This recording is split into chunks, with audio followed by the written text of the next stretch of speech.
Hello friends, welcome to our YouTube channel learn with NH. आज के शानदार video के अंदर हम दोस्तों फोर्थ ग्रेड एग्जाम से संबंधित यानी कि आपकी चतुर्थ श्रेणी भर्ती परीक्षा से संबंधित एक मॉडल पेपर की चर्चा करने वाले हैं। काफ़ी शानदार आपका मॉडल पेपर होने वाला है और जिस पेपर की हम चर्चा करने वाले हैं दोस्तों, ये आपकी CCI कोचिंग का होने वाला है। CCI कोचिंग के द्वारा आपके जून के महीने में एक पेपर आयोजित करवाया गया था, उसका ही सोल्यूशन हम यहाँ पर देखने वाले हैं। काफ़ी इंपॉर्टेंट सवाल यहाँ पर दिए गए हैं जिनका सोल्यूशन हम देखेंगे। यहाँ पर हम राजस्थान जीके के, करंट अफेयर के, हिंदी और इंग्लिश के सवाल डिस्कस करने वाले हैं। तो जो भी विद्यार्थी फोर्थ ग्रेड एग्जाम की तैयारी कर रहे हैं, इसके अलावा पटवार एग्जाम की तैयारी कर रहे हैं, आप इस वीडियो को जरूर देखिए दोस्तों, क्योंकि लगभग जो भी सवाल मैंने यहाँ पर देखे हैं लगभग आपकी क्लास 10th की किताब से बनाए गए हैं, तो काफ़ी इंपॉर्टेंट हो जाते हैं आप लोगों के लिए। तो चलिए शुरू करते हैं। पहला सवाल देखिए, अकबर के विरुद्ध चित्तौड़ आक्रमण के समय कौन से लोक देवता युद्ध करते हुए मारे गए? तो चित्तौड़ पर आक्रमण हुआ था अकबर का, ये कब हुआ था दोस्तों आपका? तो ये फरवरी 1568 में हुआ था। कब हुआ था? फरवरी 1568 में आपका हुआ था। इस समय मेवाड़ के शासक आपके कौन थे? तो उदय सिंह यहाँ पर आपके शासक थे। ठीक है, यहाँ पर वीरता किसके द्वारा दिखाई गई थी?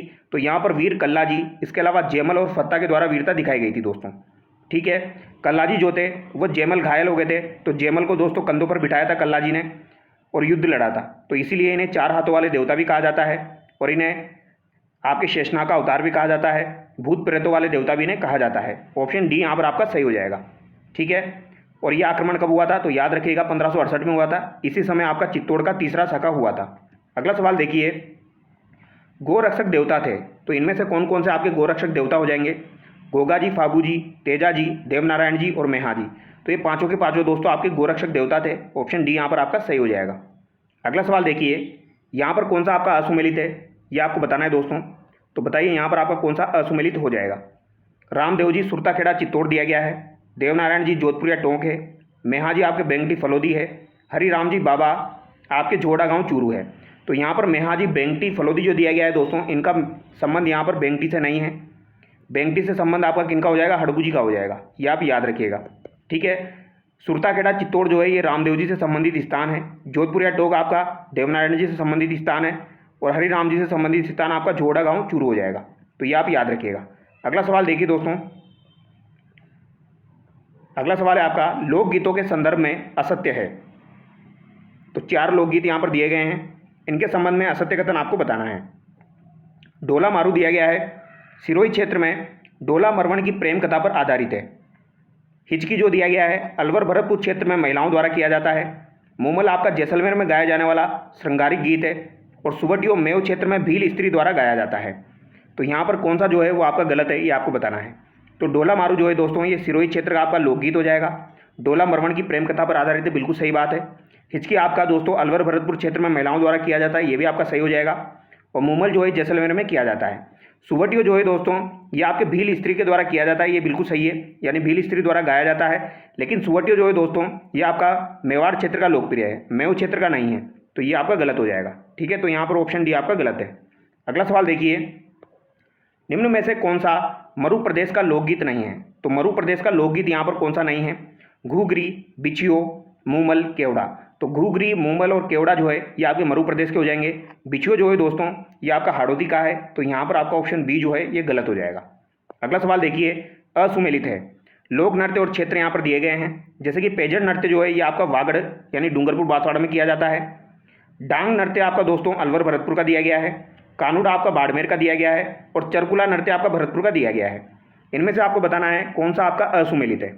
तो दोस्तों डांग नृत्य जो है अलवर भरतपुर ये आपका गलत हो जाएगा, क्योंकि डांग नृत्य आपका कहाँ पर किया जाता है दोस्तों? तो ये आपका नाथद्वारा का प्रसिद्ध है, ये आप याद रखिएगा कहाँ का प्रसिद्ध है। तो ये आपका नाथद्वारा राजसमंद का प्रसिद्ध है। ऑप्शन बी यहाँ पर आपका गलत हो जाएगा। चरकुला काफ़ी बार एग्जाम में पूछा जाता है, ये आपका भरतपुर का प्रसिद्ध है। कानूड़ा याद रखिएगा बाड़मेर का हो जाएगा और पेजेंट जो है ये डूंगरपुर बांसवाड़ा का हो जाएगा। अगला सवाल देखिए, सुमेलित कीजिए। यहाँ पर आपको सुमेलित करना है, सूची 1 को सूची 2 से आपको मिलान करना है। तो बताइए यहाँ पर आपका कौन सा ऑप्शन सही हो जाएगा? लूढ़ नृत्य जो है दोस्तों ये किसके द्वारा किया जाता है? तो ये ग्रासियों के द्वारा किया जाता है। इंद्रपरी नृत्य जो है ये किसके द्वारा किया जाता है? तो ये सहरिया के द्वारा किया जाता है। शंकरिया आपका कालबेलियों के द्वारा किया जाता है दोस्तों, और धाकड़ नृत्य आपका कंजर के द्वारा किया जाता है। तो यहाँ पर ऑप्शन ए आपका सही हो जाएगा। ठीक है, ए में आपका थर्ड हो जाएगा, तो ऑप्शन ए यहाँ पर आपका करेक्ट होगा। अगला सवाल देखिए, कौन सा नृत्य महिलाओं द्वारा भगवान इंद्र को प्रसन्न करने के लिए किया जाता है? तो भगवान इंद्र को प्रसन्न करने के लिए आपका कौन सा नृत्य किया जाता है दोस्तों? तो ये धाड़ नृत्य जो है ये भगवान इंद्र को प्रसन्न करने के लिए महिलाओं के द्वारा किया जाता है। तो ये आप याद रखिएगा, ये कौन सा नृत्य आपका हो जाएगा, धाड़ नृत्य हो जाएगा। अगला सवाल देखिए, मांगी बाई, कमल दास, परम दास, लक्ष्मण दास और मोहिनी का संबंध किस लोक नृत्य से है? तो मांगी बाई देखते आपको पता लग गया होगा इनका संबंध किससे है दोस्तों, तो तेरह थाली नृत्य से इनका संबंध हो जाएगा। तो मांगी बाई, कमल दास, परम दास, लक्ष्मण दास और मोहिनी का संबंध आपका किससे हो जाएगा दोस्तों, तो ये आपका तेरह थाली से हो जाएगा। तेरह थाली नृत्य जो है ये रामदेव जी की स्मृति में किया जाता है। ठीक है, कच्ची घोड़ी जो है ये आपका शेखावटी का हो जाएगा दोस्तों। अगला सवाल देखिए, दामना आभूषण पहना जाता है, तो दामना आभूषण आपका कहाँ पर पहना जाता है? हाथ की कलाई में, बाजू पर, नाक पर, अंगुली पर। तो बाजू पर तो नहीं पहना जाता है, नाक पर भी नहीं पहना जाता है। अब यहाँ पर हाथ की कलाई और अंगुली पर दिया गया है दोस्तों। जब दोनों ऑप्शन आपको मिले तो अंगुली पर आपको करना है दोस्तों, क्योंकि दामना जो है ये कहाँ का आभूषण हो जाएगा, आपका अंगुली का आभूषण हो जाएगा। और ये सवाल RSM SSB के द्वारा काफ़ी बार एग्जाम में पूछा जा चुका है, तो फिर से रिपीट होने के चांसेस है। अगला सवाल देखिए, असुमेलित है, तो यहाँ पर असुमेलित आपको बताना है। दामिनी मस्तक सिर दिया गया है, सुरलिया आपका दिया गया है दोस्तों कान, बलिया कलाई और चटको नाक। तो यहाँ पर कौन सा आपका असुमेलित है दोस्तों? अब एक तो हमने ऊपर क्या देखा था दोस्तों, ऊपर हमने देखा था दामना, और ये क्या है आपका दामिनी है। ठीक है, तो दामिनी अलग होता है, दामना आपका अलग होता है। दामिनी आपका मस्तक सिर का हो जाएगा, सुरलिया आपका कान का हो जाएगा, बलिया आपका दोस्तों हाथ का हो जाएगा यानी कि कलाई का हो जाएगा। तो ये तीनों आपके सही सुमेलित है, लेकिन चटको नाक दिया गया है ये आपका गलत हो जाएगा। तो ऑप्शन डी यहाँ पर आपका गलत दिया गया है। अगला सवाल देखिए, सुमेलित कीजिए, यहाँ पर आपको सुमेलित करना है। मेमंद व गोफन आपका कहाँ पर पहना जाता है? तो बताइए दोस्तों, मेमंद और गोफन आपका कहाँ का हो जाएगा? तो ये सिर का हो जाएगा। ठीक है, मेमंद और गोफन आपका सिर का हो जाएगा। मंगलसूत्र और चंपा के लिए अगर आपसे पूछा जाए तो ये कहाँ पर पहना जाएगा? तो ये आपका गले का हो जाएगा। तेधड़ और पाइजेब कहाँ का हो जाएगा दोस्तों? तो ये पैरों का हो जाएगा। देखो नाम से तो ऐसा लग रहा है तेधड़, धड़ पर पहना जाता होगा, लेकिन ये पैर पर पहना जाता है आपका। ठीक है, और चूप और रखन कहाँ का हो जाएगा दोस्तों? तो चूप और रखन आपका दांत का हो जाएगा। तो ये आपको याद रखना है, यानी कि यहाँ पर आपका कौन सा ऑप्शन करेक्ट होगा दोस्तों? तो यहाँ पर ऑप्शन सी आपका करेक्ट हो जाएगा। अगला सवाल देखिए, निम्न में से कौन सी आदिवासी महिलाओं की वेशभूषा नहीं है? तो आदिवासी महिलाओं की वेशभूषा यहाँ पर कौन सी नहीं है? फालू, कटकी, नांदना और कच्छाबू। तो फालू जो है दोस्तों ये आदिवासी महिलाओं की वेशभूषा नहीं है। कच्छाबू, नांदना और कटकी जो है ये आदिवासी महिलाओं की आपकी वेशभूषा हो जाएगी। अगला सवाल देखिए, इंपॉर्टेंट सवाल है आपका, मदिल पगड़ी किस अवसर पर पहनी जाती है? तो मदिल की पगड़ी जो है दोस्तों ये आपकी किस अवसर पर पहनी जाती है? तो यहाँ द से निकालना है आपको, कब पहनी जाती है दोस्तों? दशहरे के समय पहनी जाती है। ठीक है, ऑप्शन सी यहाँ पर आपका करेक्ट हो जाएगा, ये आपको याद रखना है। और मोटड़े की पगड़ी जो है दोस्तों ये आपके विवाह के उत्सव पर पहनी जाती है। ठीक है, अगला सवाल देखिए, दामनी है, तो दामनी क्या है दोस्तों? तो दामनी क्या हो जाएगा ये आपको बताना है। तो दामनी जो है ये मारवाड़ में दोस्तों ओढ़नी का प्रकार हो जाएगा। किसका प्रकार है? ओढ़नी का प्रकार है। और कहाँ पर? मारवाड़ में। ऑप्शन डी यहाँ पर आपका सही जाएगा। अगला सवाल देखिए, गर्भवती स्त्री को अमंगलकारी शक्तियों से बचाने हेतु कौन सा संस्कार किया जाता है? तो गर्भवती स्त्री जो होती है उसको अमंगलकारी शक्तियों से बचाने के लिए कौन सा संस्कार आपका किया जाता है? पुंसवन, सीमांतोनयन, निष्कर्मण या गोदान। तो कौन सा किया जाता है दोस्तों? सीमांतोनयन। ऑप्शन बी यहाँ पर आपका सही हो जाएगा। अगला सवाल देखिए, कुकड़ी की रस्म किस जनजाति से संबंधित है? तो ये सवाल तो आपको आता होगा, बेसिक सा सवाल है। कुकड़ी की रस्म जो है दोस्तों ये आपकी सासी जनजाति से संबंधित है, और ये आपकी कहाँ पर निवास करती है? भरतपुर साइड में ये निवास करती है। ठीक है, अगला सवाल देखिए, राजस्थान के रीति रिवाज से संबंध में असत्य है। तो राजस्थान का जो रीति रिवाज है उसके संबंध में असत्य कथन आपको बताना है दोस्तों। बताइए कौन सा यहाँ पर आपका असत्य है? टीका दिया गया है सगाई के अवसर पर वर पक्ष द्वारा वधु पक्ष को दिया जाने वाला वस्त्र आभूषण। तो पहला यहाँ पर आपका गलत हो जाएगा। मुग्धना जो दिया गया है विनायक स्थापना के बाद घर में जलाने के लिए लाई जाने वाली लकड़ियाँ, तो ये बिल्कुल सही है। संतारा क्या होता है? जैन धर्म में अन्न जल आदि त्याग कर शरीर का त्याग करना, ये भी आपका सही है। डावरिया क्या होता है दोस्तों? राजाओं द्वारा अपनी लड़की की शादी में दहेज के पास कुछ कुमारी कन्याएं दी जाती थी, वो आपकी क्या कहलाती थी? वो डावरिया कहलाती थी। तो ये बात भी आपकी सही है। कौन सी प्रथा कहलाती थी? वो आपकी डावरिया प्रथा। ठीक है, तो यहाँ पर पहला आपका गलत हो जाएगा। अगला सवाल देखिए, क्वेश्चन नंबर 69, इतिहासकार के अनुसार राजस्थान की भूमि में ऐसा कोई फूल नहीं उगा जो राष्ट्रीय वीरता और त्याग की सुगंध से भरकर नहीं झूला हो। तो ऐसा कौन सा दोस्तों किसके द्वारा कहा गया है? तो कर्नल टोड के द्वारा ऐसा कहा गया है कि राजस्थान की भूमि में ऐसा कोई फूल नहीं उगा जो राष्ट्रीय वीरता और त्याग की सुगंध से भरकर नहीं झूला हो। अगला सवाल देखिए, 1962 में चीन बॉर्डर पर लड़ते हुए वीर गति को प्राप्त हुए जिन्हें मरणोपरांत 1963 में परमवीर चक्र से सम्मानित किया गया। तो दोस्तों परमवीर चक्र से सम्मानित होने वाले अगर पहले राजस्थानी आपसे पूछा जाए तो वो आपके पीरू सिंह शेखावत हो जाएंगे, इनको 1948 में दोस्तों परमवीर चक्र से सम्मानित किया गया था, लेकिन मेजर शैतान सिंह जो है इनको 1963 में परमवीर चक्र से सम्मानित किया गया था, और ये आपके दूसरे राजस्थानी थे परमवीर चक्र से सम्मानित होने वाले। तो ऑप्शन बी यहाँ पर आपका सही हो जाएगा। ठीक है, अगला सवाल देखिए। और ये चुनाराम फागड़िया जो है दोस्तों, ये आपके परमवीर चक्र से सम्मानित नहीं हुए थे, ये आपके महावीर चक्र से सम्मानित हुए थे। अगला सवाल देखिए, लूणी नदी की एकमात्र सहायक नदी कौन सी है जो अरावली की पहाड़ियों से नहीं निकलती है? तो अरावली की पहाड़ियों से कौन सी नदी आपकी नहीं निकलती है? तो जोजड़ी नदी जो है दोस्तों, इसका उद्गम जो है ये अरावली की पहाड़ियों से नहीं होता है, और ये एकमात्र नदी है दोस्तों आपकी जिसका उद्गम अरावली की पहाड़ियों से नहीं होता है, और आपकी लूणी की सहायक नदी है। इसका उद्गम कहाँ से होता है दोस्तों? तो इसका उद्गम पोडलू गाँव से होता है। कहाँ से होता है? तो ये पोडलू गाँव आपसे पूछा जा सकता है, इंपॉर्टेंट है। इसका उद्गम कहाँ से होता है? पोडलू गाँव नागौर से होता है। ठीक है, ये पूछा जा सकता है, तो याद रखिएगा, क्योंकि एकमात्र नदी है जो कि आपकी अरावली से नहीं निकलती है। तो इसका उद्गम कहाँ से होता है? पोडलू गाँव नागौर से होता है। अगला सवाल देखिए, राजस्थान की सिंचाई परियोजना के संदर्भ में कौन सा युग्म यहाँ पर आपका सुमेलित है, यानी कौन सा यहाँ पर आपका सुमेलित है?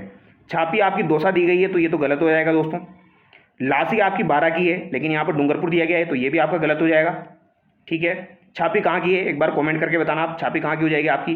सावन भादो कोटा दिया गया है, तो ये बिल्कुल सही है, सावन भादो आपकी कोटा, और यहाँ पर सही आपका पूछा गया था। सूकड़ी सेलवाड़ा पाली दिया गया है, ये भी आपका गलत हो जाएगा। साहू घाट परियोजना में राजस्थान की कितनी प्रतिशत हिस्सेदारी है? तो राहू घाट जो परियोजना है दोस्तों, इसमें राजस्थान की कितनी % हिस्सेदारी है? तो यहाँ पर कितनी % हो जाएगी? 50% हो जाएगी। 50% दोस्तों राजस्थान की हिस्सेदारी है, और ये राजस्थान मध्य प्रदेश की आपकी संयुक्त परियोजना है। इसमें राजस्थान को 79 मेगावाट जो है वो प्राप्त होता है। अगला सवाल देखिए, निम्नलिखित में से किस झील से श्यामपुरा व भाट नामक 2 सिंचाई नहरें निकाली गई है? तो श्यामपुरा नहर और भाट नहर जो है दोस्तों, ये आपकी कौन सी झील से निकाली गई है? तो ये आपकी जयसमंद झील से निकाली गई है। ऑप्शन ए यहाँ पर आपका सही हो जाएगा। ठीक है, और ये राजस्थान की पहली आपकी आर्टिफिशियल झील हो जाएगी, यानी कृत्रिम झील कौन सी हो जाएगी आपकी दोस्तों? तो ये आपकी पहली जयसमंद झील हो जाएगी राजस्थान की। ठीक है, अगला सवाल देखिए, राजस्थान में सर्वाधिक अनुसूचित जनजाति प्रतिशत वाले जिले हैं। तो राजस्थान में सर्वाधिक अनुसूचित जनजाति प्रतिशत वाले जिले आपके कौन से हो जाएंगे? महत्वपूर्ण सवाल है, पूछा जाता है। तो प्रतिशत यहाँ पर पूछा गया है, देखो सवाल को ध्यान से पढ़ना है। यहाँ पर क्या पूछा गया है? प्रतिशत पूछा गया है। तो अनुसूचित जनजाति प्रतिशत वाले जिले कौन से हैं? गंगानगर, हनुमानगढ़, तो ये तो वैसे ही नहीं होगा। उदयपुर, प्रतापगढ़, बांसवाड़ा, डूंगरपुर, या बीकानेर और नागौर। तो यहाँ पर राइट आंसर क्या हो जाएगा दोस्तों? आपका बांसवाड़ा और डूंगरपुर हो जाएगा। तो परसेंटेज के हिसाब से पूछा जाए तो बांसवाड़ा, डूंगरपुर आपको आंसर करना है। अनुसूचित जनजाति प्रतिशत वाले सबसे ज़्यादा आपके जिले कौन से हैं? बांसवाड़ा और डूंगरपुर। अगला सवाल देखिए, निम्नलिखित में से साबरमती की सहायक नदियाँ हैं। तो साबरमती की सहायक नदियाँ आपकी कौन कौन सी हो जाएंगी? वाकल, वेत्रक, अनास, ईरू। तो इसे कैसे याद रखते हैं दोस्तों? तो मैंने आपको बताया था, वैसे हमें मावा चाहिए। तो वैसे हमें मावा चाहिए से हम इसे याद रखते हैं। वैसे हमें क्या चाहिए? मावा चाहिए। वैसे हमें मावा चाहिए, तो यहाँ से आपका वैसे होता है वेत्रक, तो वेत्रक यहाँ पर शामिल है। ठीक है, वहाँ से आपका वाकल हो जाएगा, वाकल यहाँ पर शामिल है। से आपका सही हो जाएगा, ह से हथमती हो जाएगा, मे से मेसवा हो जाएगा, माँ से आपका माजम हो जाएगा। अनास, ईरू यहाँ पर नहीं है। ये आपकी किसकी सहायक नदियाँ हैं? ये आपकी माही की सहायक नदियाँ हैं। तो ऑप्शन बी यहाँ पर आपका सही हो जाएगा। अगला सवाल देखिए, राजस्थान में सर्वाधिक तथा न्यूनतम महिला साक्षरता वाले जिले क्रमशः है। तो सर्वाधिक महिला साक्षरता और न्यूनतम महिला साक्षरता आपकी कहाँ की हो जाएगी? तो ये आपकी कोटा और जालोर की हो जाएगी। ऑप्शन सी यहाँ पर आपका करेक्ट होगा। राजस्थान में अगर साक्षरता आपसे पूछी जाए तो कितनी हो जाएगी? 66.1% आपकी राजस्थान की साक्षरता हो जाएगी। ठीक है, जिसमें पुरुष साक्षरता वाला जिला कोटा है, जिसमें लगभग 65% आपकी पुरुष साक्षरता है, और न्यूनतम महिला साक्षरता वाला जिला जो है दोस्तों वो जालोर है आपका। ठीक है, अगला सवाल देखिए, निम्नलिखित में से आंतरिक प्रवाह तंत्र की नदियों का सही युग्म है। तो आंतरिक प्रवाह तंत्र की नदियों का सही युग्म आपका कौन सा हो जाएगा, ये आपको बताना है दोस्तों। तो यहाँ पर कांतली, काकनी और रूपारेल, ये आपकी आंतरिक अफवाह की नदियाँ हैं। ऑप्शन बी यहाँ पर आपका सही हो जाएगा।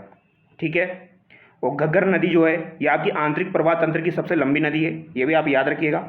अगला सवाल है आपका, राजीव गांधी सिद्धमुख नहर परियोजना से लाभान्वित है। तो राजीव गांधी सिद्धमुख परियोजना से आपके कौन कौन से जिले लाभान्वित है? तो राजीव गांधी सिद्धमुख परियोजना जो है दोस्तों, इससे आपके हनुमानगढ़ और चूरू लाभान्वित है। ठीक है, इंपॉर्टेंट है। हनुमानगढ़ जिले की नोहरा भादरा तहसील और चूरू जिले की राजगढ़ तहसील, ये भी पूछा जाता है। कौन सी तहसील दोस्तों? नोहर भादरा तहसील तो आपकी हनुमानगढ़ की हो जाएगी, और चूरू की कौन सी तहसील है दोस्तों? राजगढ़ तहसील। ये दोनों लाभान्वित है, और ये दोनों इंडिविजुअली एग्जाम में देके भी पूछी जाती है। एक बार सवाल पूछा गया था, नोहरा भादरा और राजगढ़ का संबंध कौन सी आपकी नहर से है? तो सिद्धमुख नहर से हो जाएगा। अगला सवाल देखिए, राजस्थान की वह नदी जो अरब सागर में गिरती है। तो अरब सागर में गिरने वाली नदी आपकी कौन सी हो जाएगी? लूणी, बनास, चंबल, कांतली। तो आसान सा सवाल है, लूणी यहाँ पर आपका राइट आंसर हो जाएगा। ठीक है, नाक से निकली और कच्छ में गिरी, तो नाक से निकलती है और कच्छ में ये आपकी गिरती है। अगला सवाल देखिए, चंबल नदी का प्राचीन नाम है, तो चंबल नदी का प्राचीन नाम क्या हो जाएगा? चर्मणवती हो जाएगा। ऑप्शन सी यहाँ पर आपका करेक्ट हो जाएगा दोस्तों। क्या हो जाएगा? चर्मणवती हो जाएगा। इसे बारहमासी नदी भी कहा जाता है, नित्यवाही नदी भी कहा जाता है, कामधेनु भी बोला जाता है, तो जो भी आप बोल लो। बीसलपुर सिंचाई परियोजना जो है दोस्तों, ये किस जिले की हो जाएगी? तो ये आपकी टोंक जिले की हो जाएगी बीसलपुर। ये बनास नदी पर आपकी बनी हुई है। ठीक है, अगला सवाल देखिए, किस जिले का वाटरशेड निरांचल परियोजना के अंतर्गत आता है? तो निरांचल परियोजना के अंतर्गत आपका कौन सा वाटरशेड आता है दोस्तों? तो निरांचल परियोजना के अंतर्गत आपका कौन सा आ जाएगा? जोधपुर आ जाएगा। ऑप्शन बी यहाँ पर आपका सही हो जाएगा। अगला सवाल देखिए, वर्ष 2011 की जनगणना के अनुसार राज्य में सर्वाधिक एवं न्यूनतम जनसंख्या घनत्व वाले जिले क्रमशः है। तो सर्वाधिक जनसंख्या घनत्व और न्यूनतम जनसंख्या घनत्व वाले जिले आपके क्रमशः कौन से हो जाएंगे? तो सर्वाधिक जनसंख्या घनत्व आपके जयपुर में है, न्यूनतम आपका जैसलमेर में है। जयपुर, भरतपुर, दौसा, अलवर, याद रखिएगा। जयपुर का आपका कितना है? 595 है दोस्तों। भरतपुर का कितना है? 503 है। तो जयपुर, भरतपुर 500 से ऊपर वाले आपके दो ही हैं। जयपुर, भरतपुर, दौसा का कितना है? दौसा का 476 है, और 438 आपका अलवर का है। ये सर्वाधिक वाले हो जाएंगे आपके जनघनत्व। ठीक है, कौन कौन से? जयपुर, भरतपुर, दौसा, अलवर। और न्यूनतम जनघनत्व वाले आपके जैसलमेर है। जैसलमेर के बाद में आपका बीकानेर आता है, बीकानेर के बाद में आपका बाड़मेर आता है, फिर आपका चूरू आता है। अभी एक एग्जाम हुआ था, उसमें पूछा गया था आपका दूसरा कौन सा है, तो बीकानेर भी याद रखना है आपको। तो जैसलमेर, बीकानेर, बाड़मेर और आपका कौन सा हो जाएगा? चूरू हो जाएगा। अगला सवाल देखिए, माही नदी के संदर्भ में निम्नलिखित में से कौन सा कथन यहाँ पर असत्य है? तो कौन सा कथन माही नदी के संदर्भ में असत्य है? इस नदी को आदिवासियों की गंगा व कांठल की गंगा के उपनामों से जाना जाता है। तो ये बात तो सही है दोस्तों, इसमें तो कोई मिस्टेक नहीं है। कर्क रेखा को 2 बार काटती है और विश्व की एकमात्र नदी है। तो कर्क रेखा को 2 बार पार करने वाली एकमात्र नदी यही है। इस नदी पर गुजरात में काकद्वीप पिकअप बांध बना हुआ है। तो यहाँ पर काकद्वीप पिकअप बांध जो बना हुआ है दोस्तों, ये गुजरात में आपका नहीं बना हुआ है, यहाँ पर इन्होंने मिस्टेक कर दी। ठीक है, तो माही नदी का जो उद्गम होता है, ये मध्य प्रदेश की विंध्याचल पर्वत श्रेणी से मेहंद झील से होता है। कहाँ से होता है दोस्तों? मेहंद झील से इसका उद्गम होता है माही नदी का, ये आप याद रखिएगा। और यह राजस्थान की एकमात्र नदी है जो दक्षिण से प्रवेश करती है तथा दक्षिण में ही समाप्त हो जाती है। तो ये आप याद रखिएगा। ठीक है, अगला सवाल देखिए, चंबल के बाएं किनारे की सहायक नदी कौन सी है? तो चंबल के बाएं किनारे की सहायक नदी आपकी कौन सी हो जाएगी? ये भी आपसे पूछा जा सकता है दोस्तों। तो बाएं किनारे की सहायक नदी चंबल की कौन सी हो जाएगी दोस्तों? पार्वती, काली सिंध, सिप और बामनी। तो ये आपकी कौन सी हो जाएगी? बामनी हो जाएगी। ठीक है, अगर आप चंबल नदी का स्ट्रक्चर देखो दोस्तों, तो पार्वती, काली सिंध, सिप, ये आपकी सब किधर से आती है? झालावाड़, बारा साइड से आती है। ठीक है, इसके अलावा बामनी जो है दोस्तों आपकी, ये किधर से आती है? ये आपकी यहीं से निकलती है। बामनी को ब्राह्मणी भी बोला जाता है दोस्तों, ये आपकी चित्तौड़ से निकलती है। अगला सवाल देखिए, 2011 की जनगणना के अनुसार राजस्थान का सर्वाधिक बाल लिंगानुपात वाला जिला निम्नलिखित में से कौन सा है? तो सर्वाधिक बाल लिंगानुपात वाला जिला आपका कौन सा हो जाएगा दोस्तों? तो ये आपका कौन सा हो जाएगा? बांसवाड़ा यहाँ पर हो जाएगा। ऑप्शन डी यहाँ पर आपका करेक्ट हो जाएगा। ठीक है, अगला सवाल देखिए, और अगर आपसे पूछा जाए दोस्तों 2011 की जनगणना के अनुसार जो सर्वाधिक बाल लिंगानुपात वाला जिला बांसवाड़ा है, उसका बाल लिंगानुपात कितना है? तो इसका सर्वाधिक बाल लिंगानुपात 934 है, ये भी याद रखिएगा। 2001 से 2011 के दशक के दौरान राजस्थान का न्यूनतम जनसंख्या वृद्धि दर वाले जिलों का सही युग्म है। तो सही युग्म आपका कौन सा हो जाएगा? तो यहाँ पर आपका गंगानगर, झुंझुनू हो जाएगा। ठीक है, राजस्थान का न्यूनतम जनसंख्या वृद्धि दर वाले जिलों का सही युग्म गंगानगर और झुंझुनू है। ठीक है, गंगानगर में आपकी सबसे कम वृद्धि हुई है।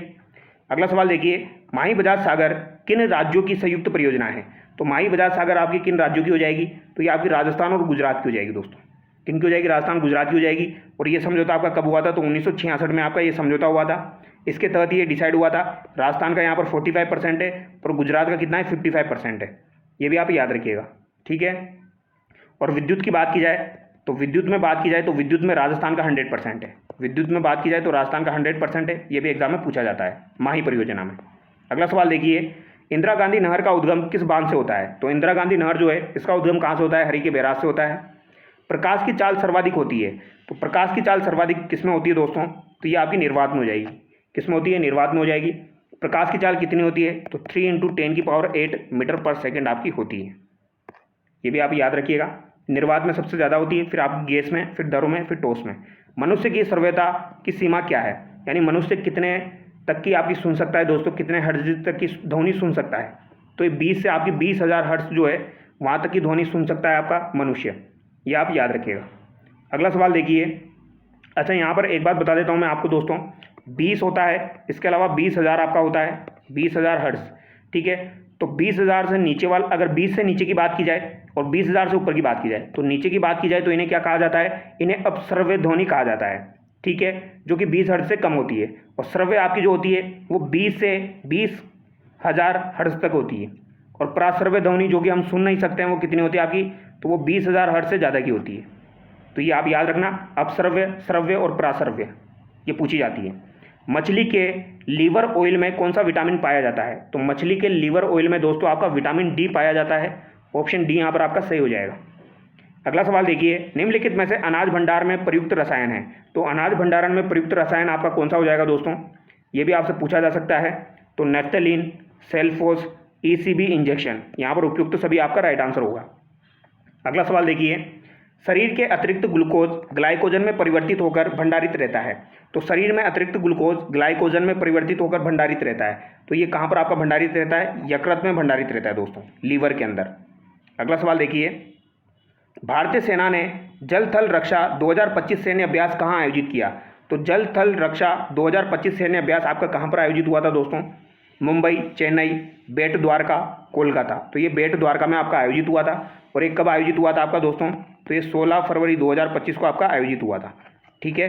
तो जल थल रक्षा 2025 सैन्य अभ्यास आपका बेट द्वारका में आयोजित हुआ था, गुजरात के अंतर्गत। अगला सवाल देखिए, टाटा सन्स के चेयरमैन एन चंद्रशेखरन को हाल ही में यूके का कौन सा सम्मान मिला है, तो इन्हें कौन सा सम्मान दिया गया है यूके का दोस्तों, तो knight commander of the most excellent order of the British Empire इनको दिया गया है। प्रधानमंत्री इंटर्नशिप योजना ऐप का शुभारंभ किसने किया, तो प्रधानमंत्री इंटर्नशिप योजना ऐप का शुभारंभ किसके द्वारा किया गया है दोस्तों, पूछा जा सकता है, महत्वपूर्ण सवाल है। तो ये किसके द्वारा किया गया, तो ये आपके दोस्तों निर्मला सीतारमण के द्वारा किया गया है। अगला सवाल देखिए, चंद्रयान 5 मिशन में भारत किस देश के साथ मिलकर काम कर रहा है, तो चंद्रयान 5 में भारत जो है ये जापान के साथ मिलकर कार्य कर रहा है दोस्तों। और ये आपका एक महत्वपूर्ण सवाल है, याद रखिएगा। अगला सवाल देखिए, सेल्फ एम्पावरमेंट प्रोग्राम का उद्घाटन किसने किया, तो सेल्फ एम्पावरमेंट प्रोग्राम जो हुआ था इसका उद्घाटन किसके द्वारा किया गया था दोस्तों, तो इसका उद्घाटन जो है ये आपके अमित शाह के द्वारा किया गया था। किसके द्वारा किया गया, अमित शाह के द्वारा किया गया था, 17 अप्रैल 2025 को। अगला सवाल देखिए, राजस्थान सरकार ने 2025-26 में हरियालो राजस्थान अभियान के तहत कितने पेड़ लगाने का लक्ष्य निर्धारित किया है, तो राजस्थान सरकार ने 2025-26 की बात की जा रही है, हरियालो राजस्थान अभियान के तहत कितने पेड़ लगाने का लक्ष्य जो है वो निर्धारित किया गया है। और ये सवाल आपका बन सकता है, तो ये कितने हो जाएंगे आपके 10 करोड़। भीलवाड़ा महोत्सव 2025 की थीम क्या थी दोस्तों, तो इसकी थीम क्या हो जाएगी, अटूट धागे और संस्कृति। क्या हो जाएगी इसकी थीम, अटूट धागे और आपकी संस्कृति। अगला सवाल देखिए, क्वेश्चन नंबर आपका 103 देखिए दोस्तों, महत्वपूर्ण सवाल है। सिमलीपाल टाइगर रिजर्व भारत का कौन सा राष्ट्रीय उद्यान है आपका, तो सिमलीपाल टाइगर रिजर्व जो है दोस्तों इसे राष्ट्रीय उद्यान बनाया गया है और ये आपका 107वां राष्ट्रीय उद्यान है, ठीक है। ऑप्शन सी यहाँ पर आपका करेक्ट हो जाएगा। कहाँ पर ये आपका, तो ये आपका ओडिशा में हो जाएगा। कहाँ पर हो जाएगा दोस्तों, ओडिशा में हो जाएगा, ठीक है। अगला सवाल देखिए, राजस्थान कर बोर्ड को किसमें विलय करने का निर्णय लिया गया, तो राजस्थान कर बोर्ड को किसमें विलय करने का निर्णय आपका लिया गया है, तो राजस्थान राजस्व मंडल में विलय करने का इसको निर्णय लिया गया है। अगला सवाल देखिए, भारतीय रिजर्व बैंक आरबीआई ने बैंकों को किस डोमेन में अपने डिजिटल संचालन को स्थानांतरित करने का आदेश दिया है, तो ये किस में दोस्तों, .bank.in में। ऑप्शन बी यहाँ पर आपका सही होगा। कंप्यूटर निम्नलिखित में से कौन सा कार्य नहीं करता है, तो प्रोसेसिंग, आउटपुट, अंडरस्टैंडिंग, इनपुटिंग। तो कौन सा कार्य नहीं करता है दोस्तों, तो कंप्यूटर जो है इसमें अंडरस्टैंडिंग नहीं होती है दोस्तों। ऑप्शन सी यहाँ पर आपका करेक्ट होगा, सोचने समझने की क्षमता इसमें नहीं होती है। माइक्रोसॉफ्ट वर्ड 2013 का डिफ़ॉल्ट एक्सटेंशन क्या है, तो माइक्रोसॉफ्ट वर्ड 2013 का यहाँ पर पूछा गया है, तो क्या हो जाएगा दोस्तों, .docx आपका हो जाएगा। क्या हो जाएगा, .docx हो जाएगा। अगर एम एस वर्ड 2013 की बात की जाए तो .docx होगा। अगला सवाल देखिए, एम एस एक्सेल किस प्रकार का प्रोग्राम है, तो ये आपका दोस्तों स्प्रेडशीट प्रोग्राम हो जाएगा। यानी कि कैसा हो जाएगा यहाँ पर दोस्तों, आपका स्प्रेडशीट हो जाएगा। किस व्यू में आप किसी प्रस्तुतिकरण की स्लाइडों को क्रम में लगा सकते हैं, तो ये किस में लगा सकते हैं दोस्तों, अच्छा सवाल है आपका, पूछा जा सकता है। तो किस व्यू में आप किसी प्रस्तुतिकरण की स्लाइडों को क्रम में लगा सकते हैं, तो स्लाइड शॉर्टर व्यू यहाँ पर आपका करेक्ट होगा, स्लाइड शॉर्टर व्यू। निम्नलिखित में से किस विकल्प के द्वारा करंट टाइम को एंटर किया जा सकता है, तो करंट टाइम को अगर एंटर करना हो तो दोस्तों किसके द्वारा किया जाता है, और ये सवाल काफ़ी बार एग्जाम में आ चुका है, तो याद रखिएगा दोस्तों, ये नाउ के द्वारा आपका किया जाता है, ठीक है, इक्वल टू नाउ, और यहाँ पर आपका ब्रैकेट बंद करना है आपको। तो ये आपका दोस्तों करंट टाइम जो है उसको एंटर कर सकता है। आगे देखिए, राजस्थान सूचना आयोग सूचना नहीं देने पर अधिकतम कितनी राशि का जुर्माना आरोपित कर सकता है। तो राजस्थान सूचना आयोग जो है दोस्तों, ये अधिकतम कितनी राशि का जुर्माना आरोपित कर सकता है सूचना नहीं देने पर? तो 25,000 का जुर्माना ये लगा सकता है। अगला सवाल देखिए, आरटीआई पोर्टल 2.0 किस आयोग द्वारा लॉन्च किया गया? तो आरटीआई पोर्टल 2.0 कौन सा आयोग लॉन्च करेगा दोस्तों? तो ये राज्य सूचना आयोग ही आपका लॉन्च करेगा। राजस्थान राज्य सूचना आयोग का मुख्य सूचना आयुक्त हाल ही में किसे बनाया गया है? तो ये मोहनलाल लाठर यानी कि एमएल लाठर को आपके बनाया गया है। अगला सवाल है, जिले का सर्वोच्च प्रशासनिक अधिकारी होता है। तो जिले का सर्वोच्च प्रशासनिक अधिकारी आपका कौन होता है दोस्तों? तो ये जिला कलेक्टर आपका होता है। ठीक है, सर्वोच्च प्रशासनिक अधिकारी कौन हो जाएगा? जिला कलेक्टर आपका हो जाएगा। निम्नलिखित में से कौन जिला आयोजना समिति का पदेन सदस्य नहीं होता? तो जिला आयोजना समिति जो होती है उसका पदेन सदस्य आपका कौन नहीं होता है दोस्तों? जिला कलेक्टर होता है, मुख्य कार्यकारी अधिकारी होता है, अतिरिक्त मुख्य कार्यकारी अधिकारी भी होता है। यहाँ पर मुख्य आयोजना अधिकारी नहीं होता है। ठीक है, अगला सवाल देखिए, निम्नलिखित में से कौन से कार्य दंड नायक के रूप में जिला कलेक्टर में निहित है? तो कौन से कार्य दोस्तों दंड नायक के रूप में जिला कलेक्टर में निहित है? ये आपसे पूछा गया है और ये सवाल आपका बन सकता है दोस्तों, महत्वपूर्ण सवाल है। तो यहाँ पर जिले में शांति सुरक्षा एकता बनाए रखना, पुलिस थानों का निरीक्षण करना, हथियारों के लाइसेंस जारी करना और विदेशियों के परिपत्रों की जांच करना। तो ये सभी यहाँ पर शामिल है। याद रखिएगा, लाइसेंस जारी करना, हथियारों के, विदेशियों के परिपत्रों की जांच करना, पुलिस थानों का निरीक्षण करना, ये सब ये कर सकते हैं। अगला सवाल देखिए, जिला कलेक्टर निम्न में से कौन सा कार्य जिला दंड नायक के रूप में नहीं कर सकता? तो नहीं करता है दंड नायक के रूप में, तो ये कौन सा कार्य है आपका? तो बताइए।